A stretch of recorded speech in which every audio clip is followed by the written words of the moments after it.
Hello there, I'm Nathalia Melo, your unfiltered fit BFF, mom of two turned CEO of a fitness empire. Someone who understands the struggles of trying to stay fit, sane, and sexy, all while juggling work, life, and motherhood.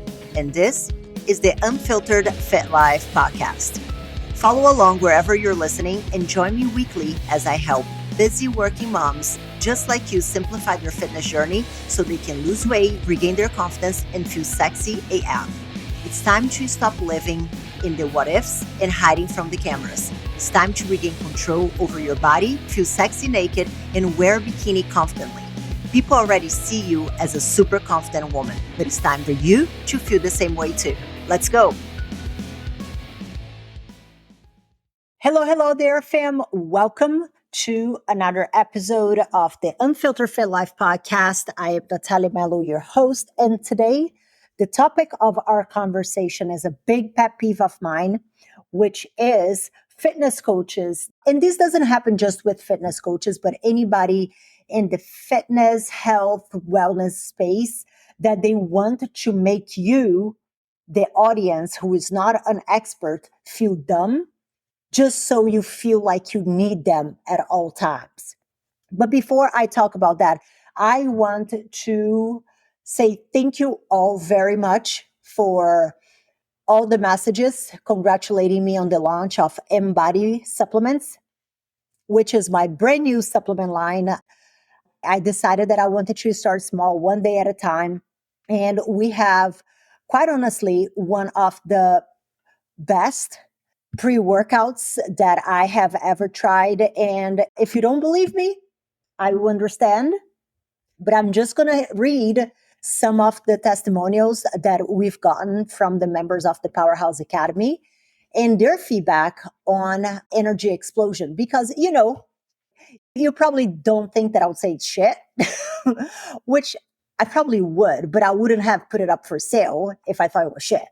So here's some reviews that we got from the members of the Powerhouse Academy after they tried the energy explosion. This one is from Carrie. She said, I tried Nathalia's new pre-workout today and what a game changer. My workout was fire. The other one is, I was a bit skeptical to try this as most pre-workouts make me feel amped up and then I crash before lunch and need more caffeine to keep me going the rest of the day. This was a whole different experience today. No jitters, no crash, and I had energy the rest of the day. That meant I got 2 days worth of house chores in a matter of a half a day. Cannot wait to take this on Monday in a posterior chain workout. I'm excited to see if I'll get better results from this. 5 stars here for this one. I'm a fan. We have a few more, but I'm not going to read them all. I'm going to save a few more for next episode as well. And the reason why I'm reading the reviews for the energy explosion is because until the end of September, every week, if you leave a review for the Unfiltered Fit Life podcast and then you take a screenshot and you send that to me, every week, we're going to be picking a winner. So write your review and then you send me a screenshot on Instagram, or you can post it on Instagram and tag me, whichever one floats your boat. And then you're going to be in for a chance to win a energy explosion. Every week, we're going to be giving one away until the last week of September. So you don't want to miss it out. Anyway, now that we talked about this, I want to talk about a topic that's something that I have fallen for it before I kind of knew better. And even as a trainer, sometimes in the beginning, like the very beginning of my career, I caught myself trying to talk like complicated just so people thought that I was smart. And there have been a few instances that made me want to make this podcast. It's been a combination of a few events. And the first one was a while back. I had a trainer in a gym that I used to go to, and he knew I had a lot of experience. I've been in the fitness space for 25 years, and I've been a coach for 15 years. If you haven't listened to the other episodes and you're new around here, hi. But a little bit of my background, I won the biggest bodybuilding competition in the world. I've been a coach for 15 years. And now what we do is almost like a hybrid of like life coaching, fitness coaching, in mindset coaching. So that's why I don't really like to say that I'm a fitness coach, because there is a lot more to what we do than just fitness. Fitness is just one of the things that we do. Anyway, I digress. So this trainer came to me and then he was like, "Hey, Natalia, I have this client and I want to have her do carb cycling." And I'm like, "Okay, tell me more." And then he's like, "Oh, she loves going out on the weekends and she's drinking bourbon and then she's not complying with her food." And I'm like, "Hold on a second. So she's already not being compliant with the food. Like, have you asked her to track her food?" "Oh, yeah, she won't track." And I'm like, "Okay. Have you like given her a meal plan or something like that?" "Yeah, she won't follow." And I'm like, "Why are you trying to get this person like to carb cycle, which is something that is substantially more quote unquote advanced, when she hasn't even been able, you guys have not even been able to come together for her to master the basics?" I could see him like his brain kind of going off. And I'm like, why are we trying to talk about carb cycling and intermittent fasting and like all that, the fancy names that fitness professionals are trying to use today to convince you that whatever it is, bullshit that they have to sell you is better than everybody else? And then I'm like, why don't we go back to the basics? And you create a strategy that allows her to be compliant, that aligns with her life. Obviously, a little caveat here, okay? Adjusting a plan to your life doesn't mean that you're going to keep on living your life unchangedly, exactly how you did before, and you're going to get different results, okay? Just want to open this here. Like, you cannot keep on doing the same thing and expect a different result. But what I'm saying is more meet the person where the person is at, see where there is small changes that can be made so that results can come, which is not going to come from complicating matters even more, because this lady's job is not to be a fitness professional. Her job is not to have a six pack. She has a full-time job. She has kids. She has a husband. She has a social life. She has friends. She doesn't want to have a six pack. She just want to look like good in her clothes and feel confident to get out of the house. And that's what I see oftentimes in the fitness space, is people focusing on the trees instead of taking a step back and focusing on the forest. And this is something that I see even in events, educational events, and be that for business or more specific to fitness, like fitness specific, not so much how to run a fitness business, is that you have somebody, okay, who works with professional athletes, high level professional athletes, or somebody whose job is to, try to become a professional athlete. Somebody who is, I don't know, preparing for the combine or is a college athlete and then is getting ready to, get picked to play professionally. The reality of somebody like that, and I can say this because being fit has been my job in the past. Although that's not how I paid my bills. I paid my bills by bartending, but it was a big piece of my reality. So let's say that we have a coach or a trainer that works with professional athletes. Whenever you're working with professional athletes with that demographic, 0.5% is significant whenever we're talking about breaking records, whenever we're talking about, matching a sprint on the combine, whenever we're talking about qualifying for the World Cup or the Olympics or whatever the hell that is. So you have speakers like that who are incredibly qualified and they do have a lot to teach, but oftentimes they are out of touch with the life of busy working mother who works corporate for 8, 10 hours a day. And then she gets home and she has to cook dinner. And then Friday, Saturday, and Sunday, she has like, I don't know, 50 different sports to take your kids to. And then she still has to drop it like it's hot because she has a husband. And then she has her friends that she doesn't want to lose touch with. So she has girls' night out. Using the same strategy in the same lingo and the same fancy everything for the demographic of a professional athlete with somebody who's just trying to survive and have the fitness fit in there somewhere, women especially, I can speak with women because that's the demographic that I work with. That's what makes so many women give up on their fitness goals, because you have these events where you have a lot of incredibly qualified coaches that work with professional athletes come and speak, and they speak with other trainers who are working with general population. They're not working with NFL athletes. They're not working with, like national soccer players. They're not working with national hockey players, Olympic athletes. They're just working with somebody who wants to, go from, I don't know, 60% body fat to 50.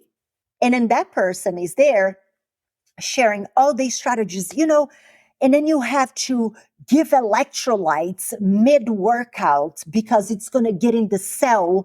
And they start to talk all these fancy words that, listen, I've been in the fitness industry for 25 years and I don't even have a fucking clue what the person is talking about. And I'm looking at everybody. I'm like, listen, I've been in this space for 25 years. And I'm not saying that I know everything, but I've heard a lot of things. And a lot of times I at least know where to look for if I hear a word. And I'm like, okay, if I don't know that, but I know at least what it refers to. If I'm fucking lost, somebody who just started being in the fitness space 3 years ago certainly has no idea what the person is talking about. But everybody's sitting there and looking smart, pretending that they understand. And I'm like, stop it. Y'all have no idea what that person is talking about to begin with.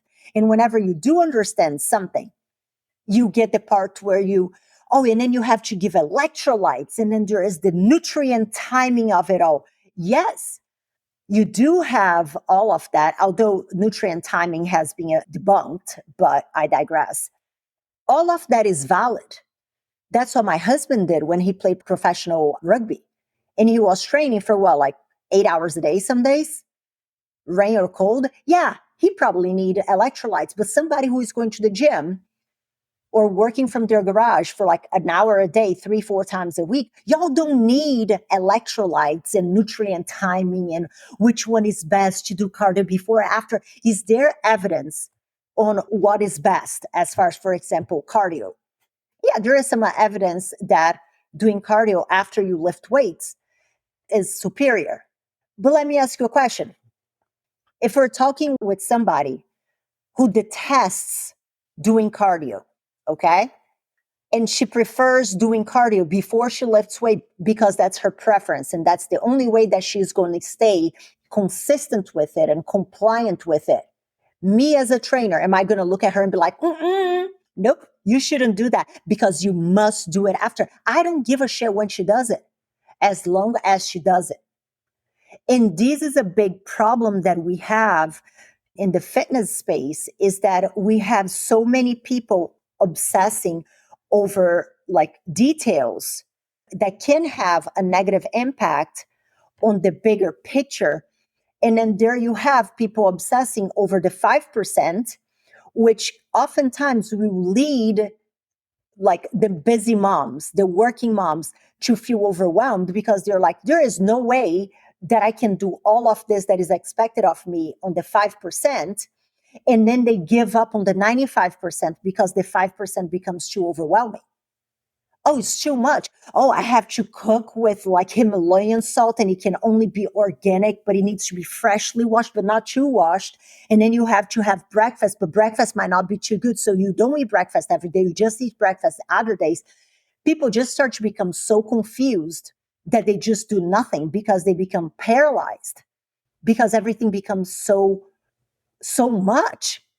And then people give up because they have been obsessing over that little branch coming out of a tree instead of taking a step back. And in the grand scheme of things, that fucking branch out of the tree doesn't really make a difference if you're not doing everything else.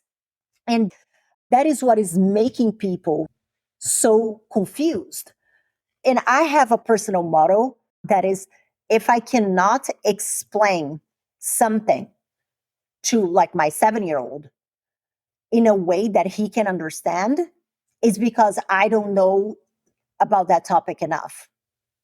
And I think that that's what happens a lot of times when you get on the internet and you have a whole bunch of like fitness professionals trying to like get in a dick measuring contest with each other and trying to talk the fancy words and the bougie words. And it's like in a cellular level. Can somebody explain to me? Anybody who says it changes your composition at a cellular level, can somebody tell me what exactly means to change somebody at a cellular level? What does it look like? Oh, because this is going to reset your body. What is it resetting? Oh, because it's autophagy and it's incredibly superior because it gets in the cells and then it removes all the toxins. Which toxins? What autophagy? What else can create autophagy? What else triggers autophagy? But they just keep on talking the bougie talks, and then it gives the general population, because they're reading all that bullshit, a false sense of expertise because they know how to say a few difficult words. And they don't realize that constantly obsessing over the details and the fancy words, it's what's holding them back from getting results. And it's incredibly frustrating as a coach, because here's my take as a coach and as a person. My job is to simplify the process for you, to make it as simple as possible so you don't even have to think about it, and to give you the knowledge so you can keep on repeating that, so you can get long-term results. In my opinion, that's what a coach does.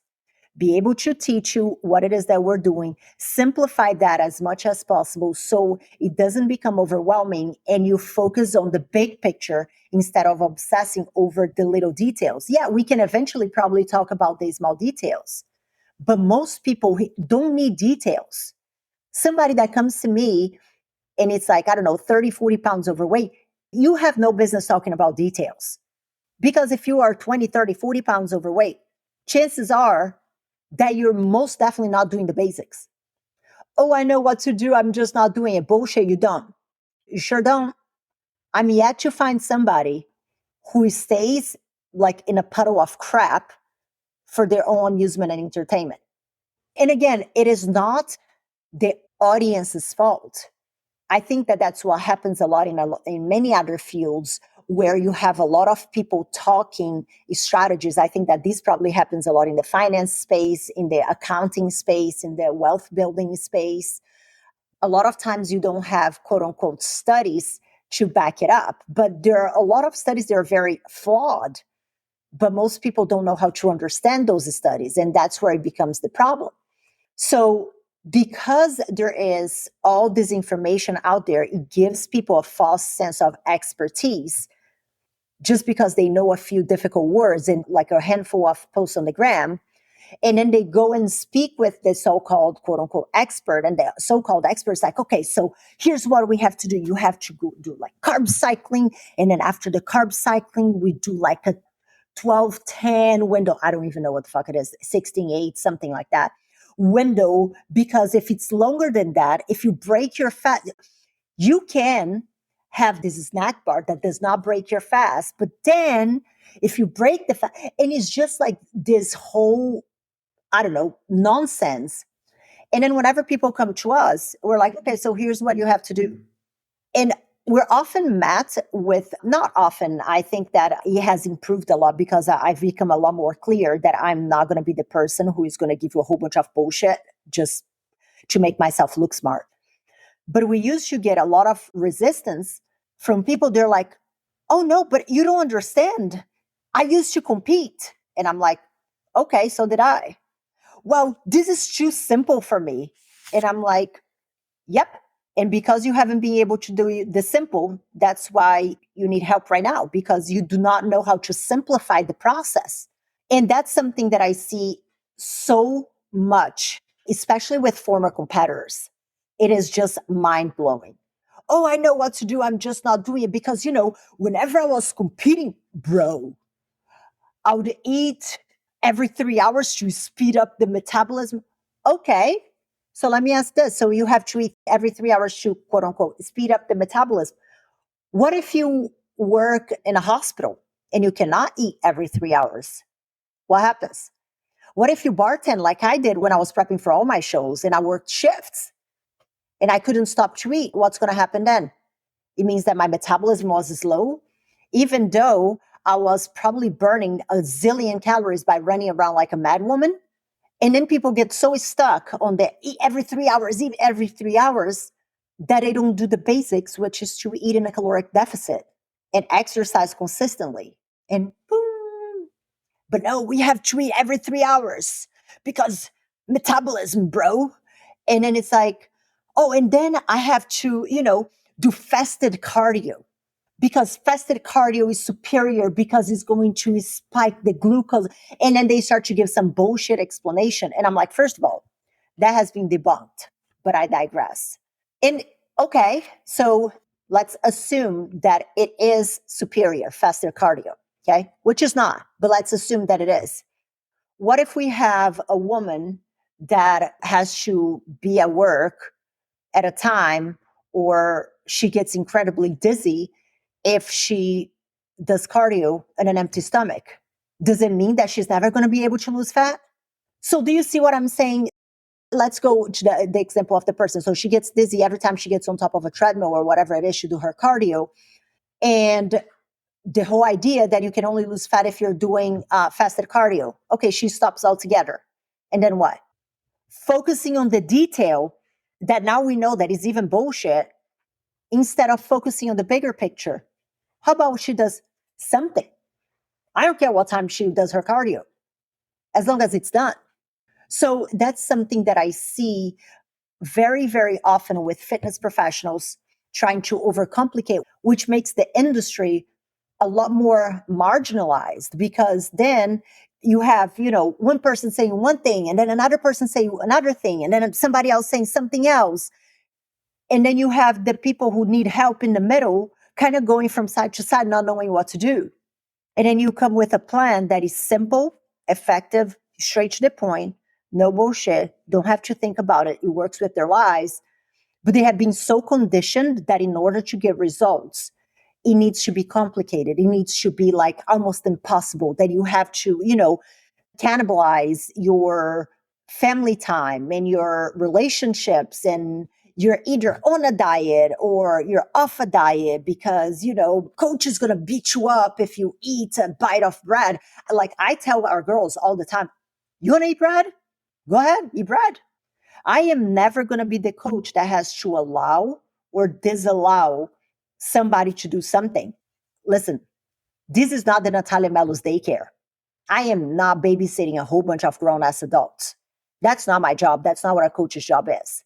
My job is to teach these women how to make educated choices. So whenever they are in a restaurant or they are on vacation, they themselves can make choices that align or don't align with their goals. You will never see anybody in our program saying that, oh, Nathalia doesn't allow me to do this. You can do whatever the fuck you want. Oh, am I allowed to have pizza? Yeah, you can have pizza. 100%. So I just want you to make sure that you're keeping this in mind whenever it comes to, working with the next trainer or finding help. Make sure that you have clarity and you understand, and that person is not just bullshitting with a whole bunch of complicated talk just so they can make themselves sound smart. All right, so this is it for today. Thank you so much for listening. Make sure that you drop that review, grab your energy explosion. And we have news also regarding a challenge that I'm going to be doing, but I will talk about a little bit more about that in the next episode. Bye. See you later. Thank you so much for tuning in this week. But let me ask you, what was your aha moment in today's episode? I would love to know. You can leave me a comment or voice message at the link in the show description. You can also follow me on Instagram and let me know what topics you want to hear more about or who I should have on the show. As for today, this is it for today, guys. I'll see you back next week for another episode of the Unfiltered Fit Life podcast.